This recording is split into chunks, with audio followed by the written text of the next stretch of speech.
Good morning, my lovely 13s.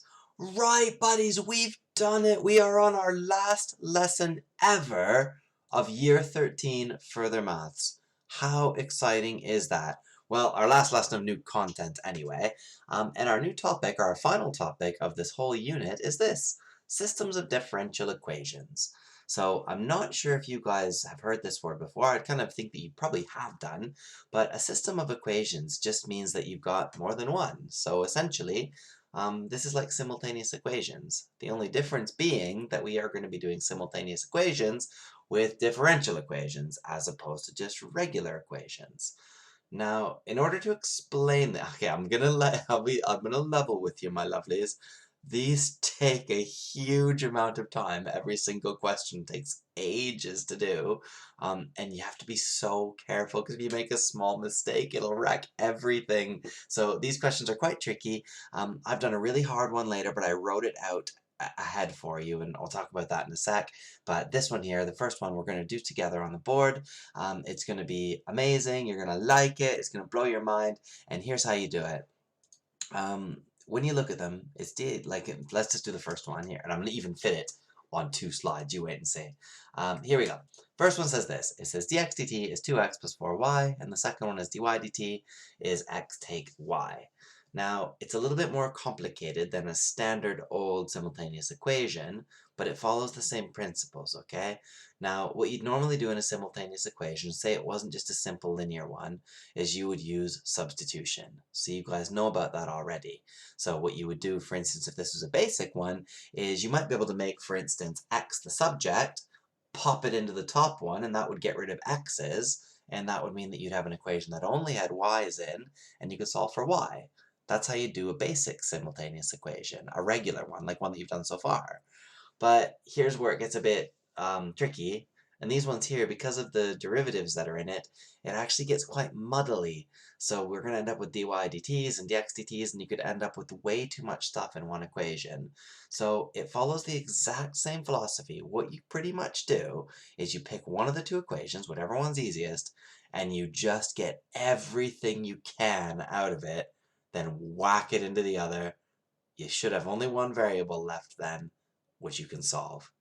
So how exciting, my buddies. It's not complicated, it's not complicated in what's happening, but it's kind of complicated when you solve them. So let's do it. Okay, so step 1 together, my lovelies. Get that one written out. It's given us initial conditions, so our answer is going to look like a particular solution, okay?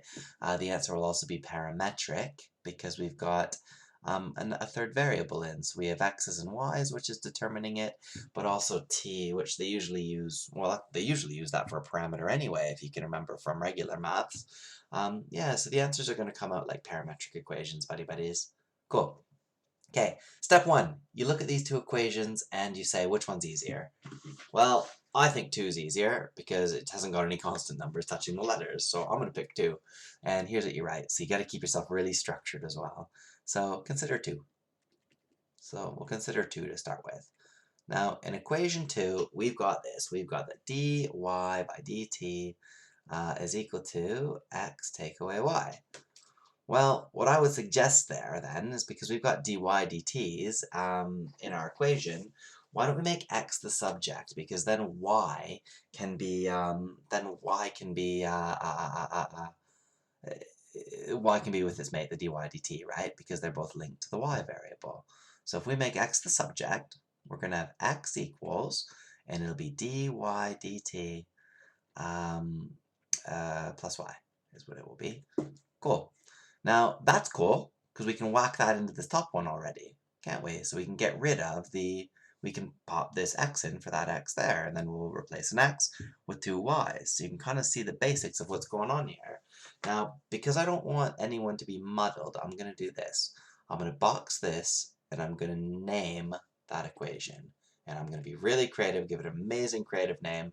And so I think a perfect name to suit it is 3, because we already have an equation 1 and 2.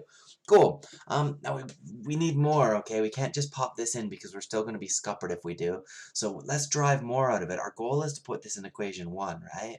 But equation 1 also has a dx dt in it, so we need an expression for it too. So let's differentiate this.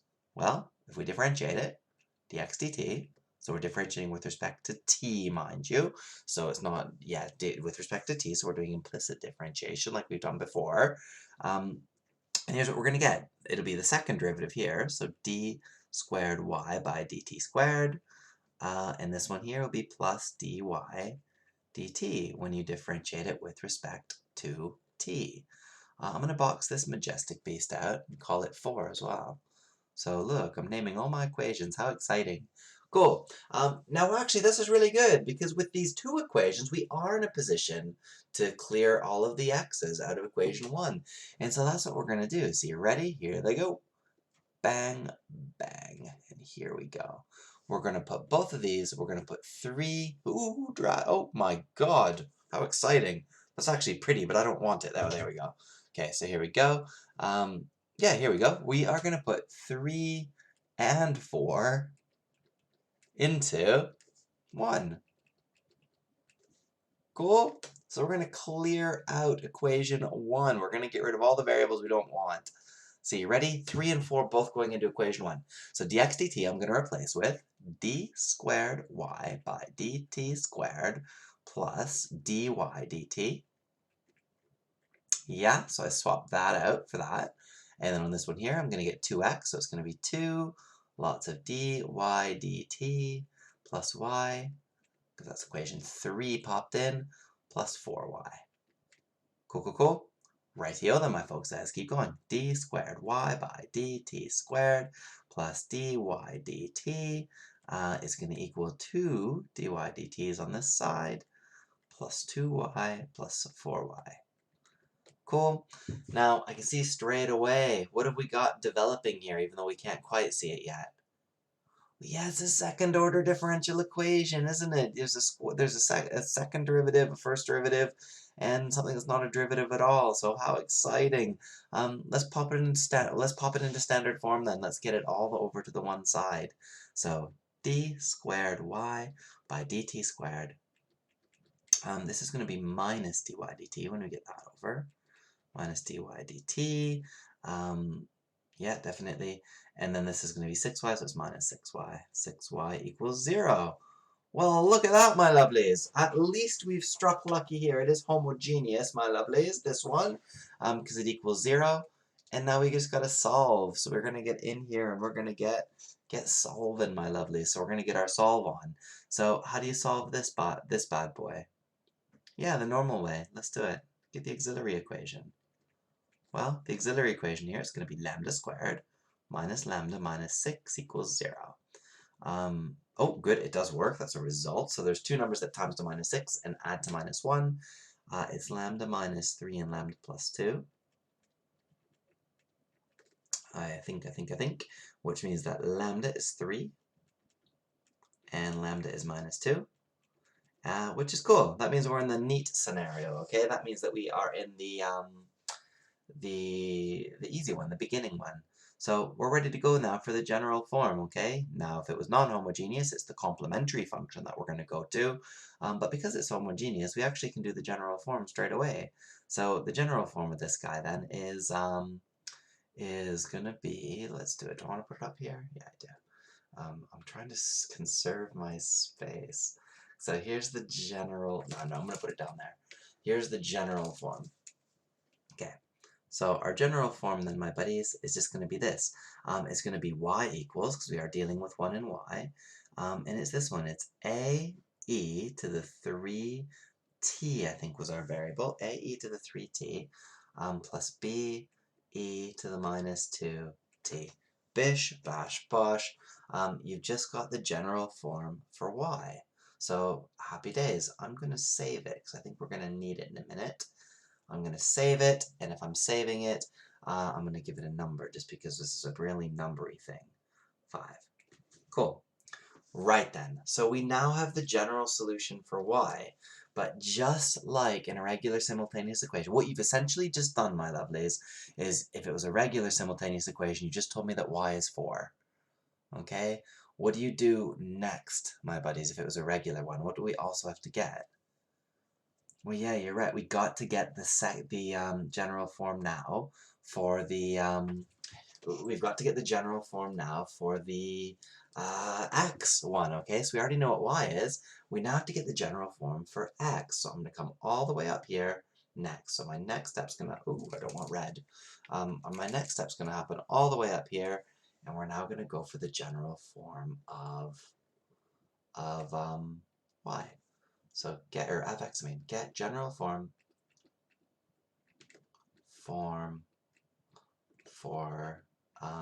x. Now, here we go then, my folks. I'm going to let you in on a little bit of a trick. What I think we should do to get the general form for x is I think we should consider equation 3. Because equation 3 was equation 2, just rearranged, right? So if it was a regular simultaneous equation, you'd be putting your answer into either one of these two, right? Well, we're going to do the same thing, except for we're going to remember that we've already rearranged 3, okay? We'd like to pop our y value in to this one. However, if we're going to do that, let's just consider, we're going to put 5 into 3. Let's just consider, though, there's no problem putting that in, because that's just that, okay? But we're still missing something. We need to still know what dy dt is. So how on earth are we going to get that? Well, we're going to differentiate 5, okay? We need to, first of all, get dy dt. See, I told you these are long. Get dy dt from 5, because why not get it from 5? It's already in a lovely format. We can just differentiate 5. It's the prettiest, easiest one, believe it or not, and it's not got x's in like this top one has. So we're going to be on to a winner by differentiating the general form of y. So here we go, dy dt. And we're just going to get 3, because from chain rule it's going to be 3ae to the 3t. Okay, no off-chain rule here. You're going to get minus 2b e to the minus 2t. So there you go. That's going to be really cool. And now what you're going to do is, oh, do I want to give it another name? Nah, I'm not going to explain this one. Okay, and then all you're going to do is pop them both. So put them both into 3. Okay, so let's pop them both. Now I'm going to give it a name. I keep cutting steps out because I know how long this is, but I think if I actually skip steps, I'm just going to make this harder, so I'm not going to. Okay, that's equation 6, okay? Now what are we going to do? Well, we're going to put both of these guys. We're going to put 5 and 6. We're going to put 5 and 6 into 3.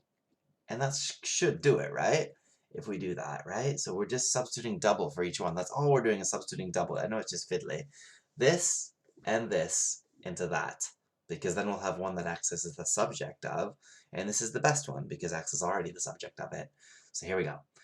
X equals dy dt was this thing here, so that's going to be 3ae to the 3t minus 2be to the minus 2t. That's this part, and then you're going to go plus y. So the y is this part here, plus a e to the 3t plus b e to the minus 2t. Now I think we got like terms, I think I just detected. Yeah, there we go. So 4a e to the 3t, because a's are common there, and this one here is just going to be minus b e to the minus 3t. And I reckon to the minus, I made a mistake, to the minus 2t.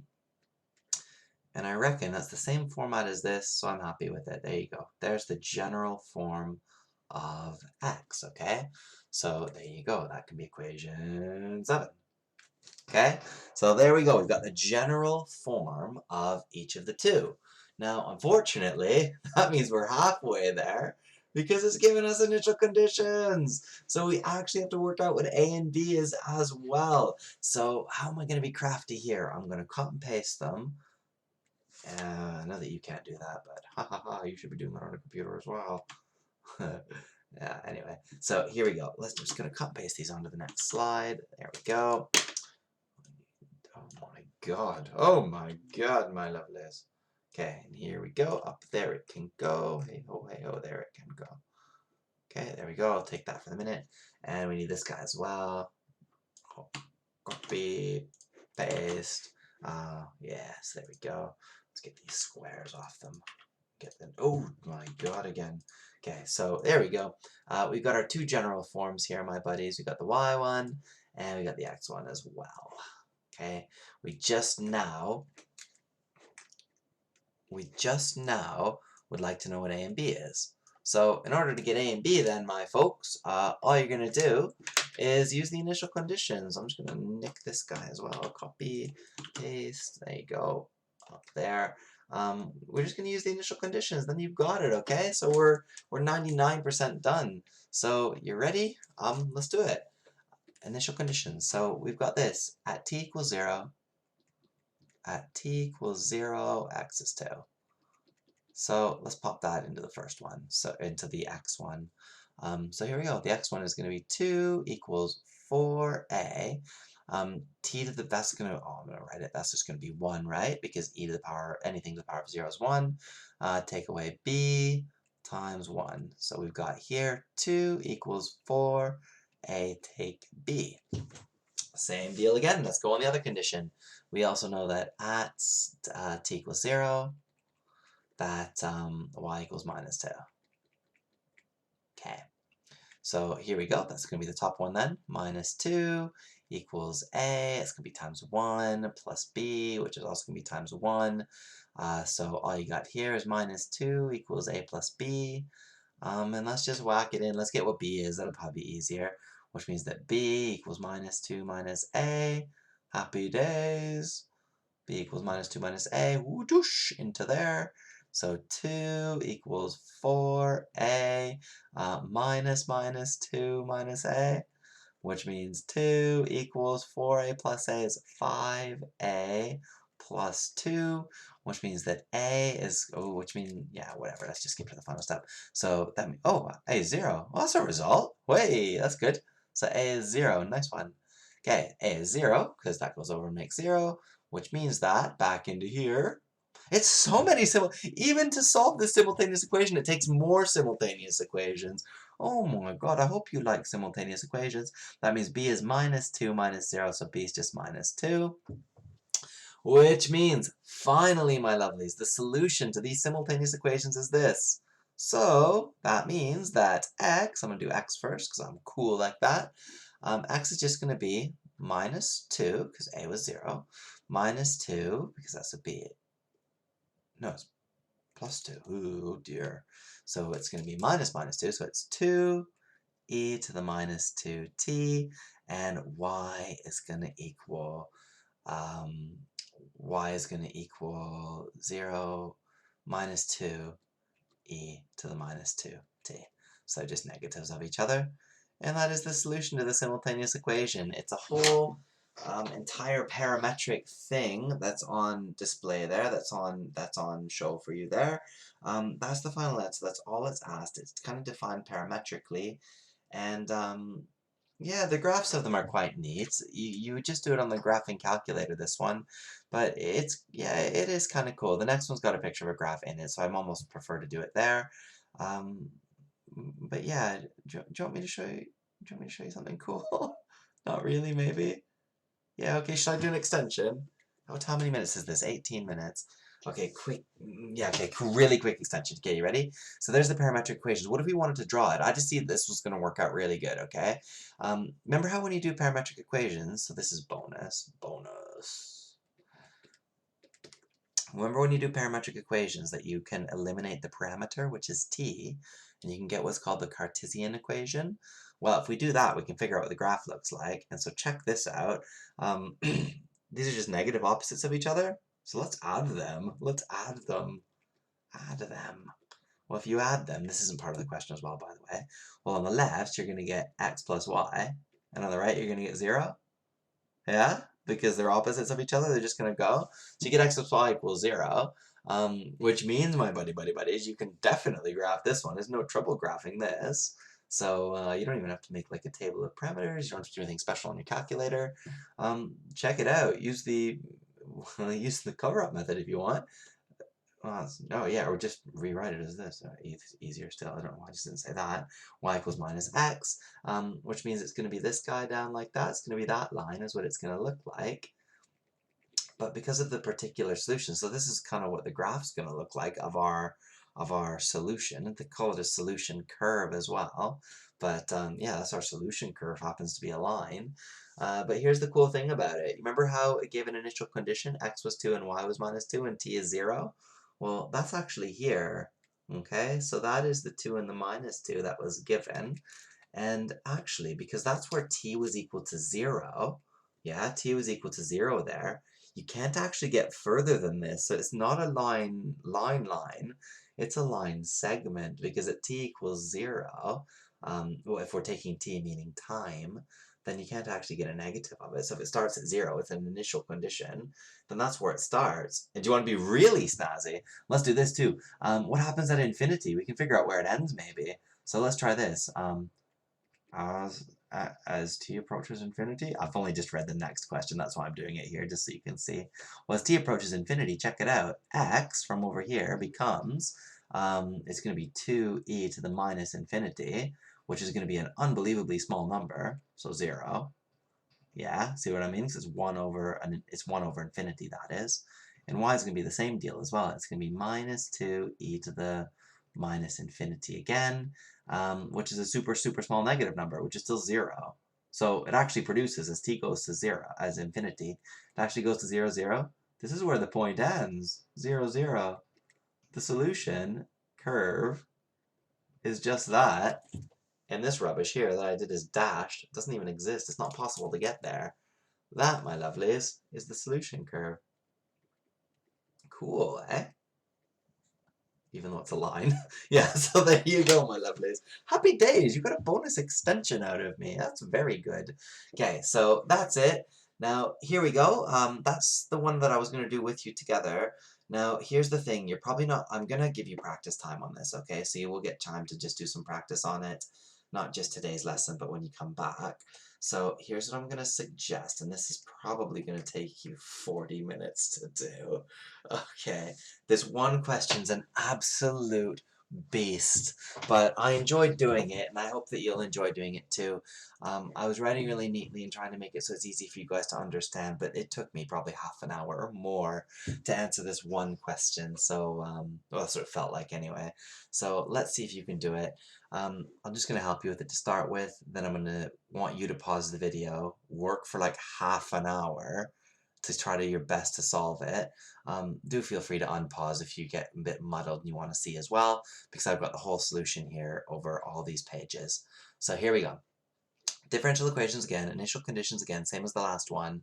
And the final part I just says find expressions for y and x in terms of t. Okay, so in other words, don't be dealing in differential equations. Tell me what x is equal to and tell me what y is equal to. It's telling you the same as this. It's telling you to solve them. Okay, because the solutions of them are expressions for x and y in terms of the parameter variable. Okie doke. So it's just telling you to solve it. It's the same as the last question.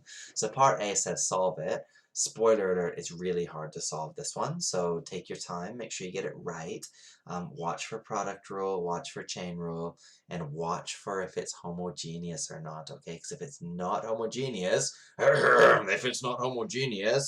you've got some extra steps, right? With complementary functions and particular integrals as well. So watch it. It's a tricky one, this one. This here, draw the graph of y against x for values of t greater than or equal to 0.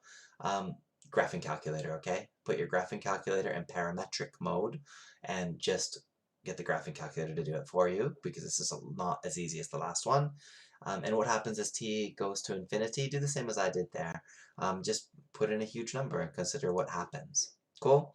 So I'd like you to try it. So push pause, have a go. What's gonna happen then is when I reveal this, I will speak through each step, but I think I'm gonna do it quickly in the interest of the video not being a million years long. So you ready? What I'd suggest now is pause, get as far as you can. Go.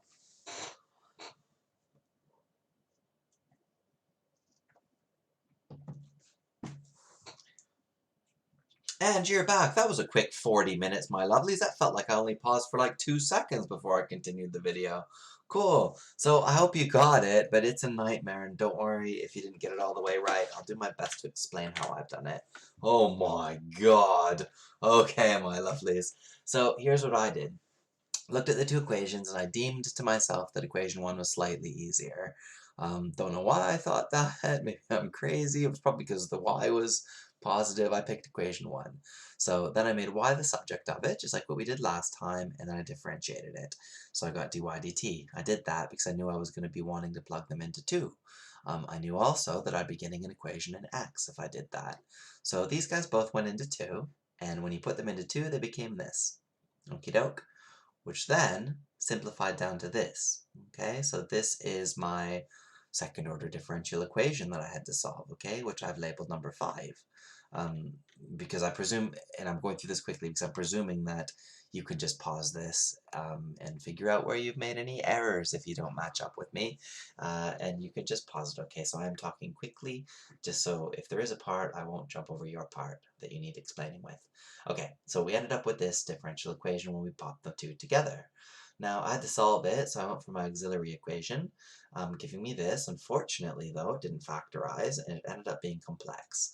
Minus 1 plus or minus I, which means that my complementary function, so like the general form if it was homogeneous, was in this one. It was the ugly, the ugly trig one that goes out there.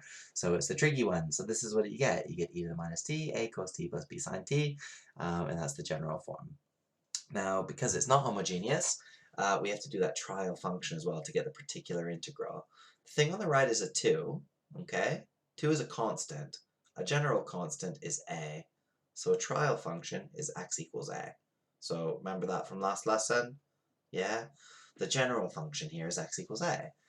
So then I figured it out that at dx dt then would be 0, and so would d squared x by dt squared be 0. Okie doke. Now, what do you do with it? Well, you pop it back into the original differential equation, which is number 5, okay? Because the simultaneous rubbish, everything that we've done here, is not to do with it. It's just equation 5, okay? It's just solving normally. Pop it into 5, you get that. It means a is 1. So the particular integral then is x equals 1, because we put 1 in for a. X equals 1. Then your general solution is just the complementary function added to the particular integral, giving you this. So there's x, which I've called equation 6 in general form. Now here we go. This is where it gets a bit wily on us. We need it for y as well. We need to get this one, which I know you can see, but we can't see it yet if we were working through it together. So after I got this, I said, what's the general solution for y? Well, what do? What we're going to do is we're going to use the this bad boy here. Equation 3 is the one that we picked for this one. Well, no, where's equation 3? Oh, there. I was like, that's not 3, that's 2. Yeah, equation 3 is here. We chose it because y is already the subject, right? So if we're going to try to make y the subject, this one's already got y the subject. Pop everything that you know into it. So we need a dx dt and we need an x. We know the x, it's this. We need a dx dt. Now, to get dx dt, we differentiate this one, which is horrible, okay? This is perfectly right. I skipped a step, okay? I put the e to the minus t at times in the bracket and differentiated at once. There is chain rule and product rule, okay? So differentiate the first, leave the second, plus leave the first, differentiate the second. And I did that all the way through. You end up with this, okay? dx dt is all the way from there to there. Cool? Once you've got that, this one, the dx dt, can go into there, okay? And that's what I did. That's what's in yellow. It's this thing as well, okay? So this is the yellow. And then this part here, the x part, is what I've got in blue, which is that, but just with the e to the minus t times in. Cool? Not forgetting the plus 1 at the end, and that's that. Cool. A bit of cancelling here, which is great. So the things with green lines in them is cancelled, which is fantastic. Giving you this, which simplifies to that. Whew! And by God, you're halfway done. How exciting. Cool. But we still got A's and B's in, and we don't want those. We're actually in an initial condition situation, so we can do a particular integral. So let's do it. With these two general solutions, we can get a particular solution. That part's not too bad. Just pop the two boundary conditions or whatever they are, the initial conditions in, pop them in, and you got it. A is minus 1, B is 1, giving those two, and by God, That's the answer. We've done it. That took me a long time. So if it took you a long time, don't worry. It took me a long time as well. I was writing neatly for you, but even if I was writing at pace, it still would have taken me a long time. Cool. So on to part 2, draw the graph. You used your calculator for that, okay? I cut and paste this from the textbook because I couldn't make it work on autograph and I didn't want to look up how to do that on the internet, even though I definitely know that autograph can do parametric equations. I just couldn't figure it out instantly. But it's cool. It makes this pretty swirly, pretty thing, okay? So now the solution curve does look like that, which is really cool. It's actually a neat one. Cool. The behavior as t goes to 0, well, what you're going to do is consider the particular solutions, okay? So what happens as t goes to 0? Well, it's going to be 1, this is like 1 over e to the t, so it's going to be 1 over infinity, which is 0, which is going to kill the entire front part. So you're going to get a 0 there. The sine and cos part is just going to be oscillating depending on what it is, so who cares, it's just a number. But 0 times that number is 0, plus 1 is 1. Same deal in this one. 0 times whatever the oscillating number is between sine and cos, plus 2 gives 2, which means as t approaches 0, the function converges to 1, 2. The initial conditions were 0 and 3, so it starts at 0, 3, and it goes woo and scrolls into 1, 2. How cool is that? Really advanced topic as our last lesson. Really, really good work. Now, here you go, almost comically, because I'm sure that didn't take you any time at all. Yeah, comically, do those 11 questions. Nah, do as much as you can. Try it. If you get one more done, you'd probably be onto a winner because these take ages.